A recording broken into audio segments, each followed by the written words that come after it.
তেলিয়ামুড়ায় পুলিশের বিরুদ্ধে তোলাবাজির অভিযোগ, রাস্তায় নেমে বিক্ষোভ চালক ও সবজি ব্যবসায়ীদের।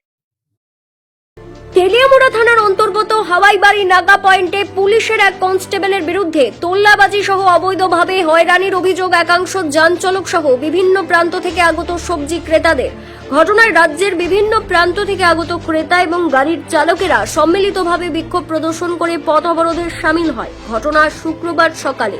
ক্রেতা এবং গাড়ির চালকদের অভিযোগ, মূলে খবরে প্রকাশ, নাকা পয়েন্টে ডিউটিরত অবস্থায় তেলিয়ামুড়া থানার কনস্টেবল বিশ্বজিৎ মালাকার অবৈধভাবে ওভারলোডের নামে জরিমানা আদায় করার প্রয়াস করছিলেন।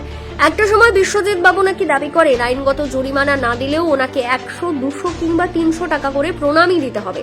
এই ফরমান শোনার পর সম্মিলিতভাবে রাজ্যের বিভিন্ন প্রান্ত থেকে আগত ক্রেতা এবং যান চালকেরা ক্ষুব্ধ হয়ে ক্ষোভের বহিঃপ্রকাশ হিসেবে একটা সময়ে অসম আগরতলা জাতীয় সড়কে প্রতিবাদ করতে থাকেন।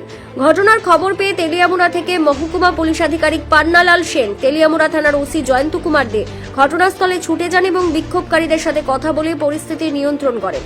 বিভিন্ন স্তরের সবজি ক্রেতা বক্তব্য হচ্ছে, প্রায় সময় এই হাওয়াইবাড়ি নাকা পয়েন্ট দিয়ে যখন তারা বিভিন্ন পণ্য নিয়ে আসা যাওয়া করেন, তখন একটা অংশের পুলিশ কর্মীরা অবৈধভাবে তাদের কাছ থেকে তোল্লা আদায় করার প্রয়াস করেন এবং জরিমানার নামে অহেতুক আইনের ভয় দেখিয়ে হয়রানি করেন।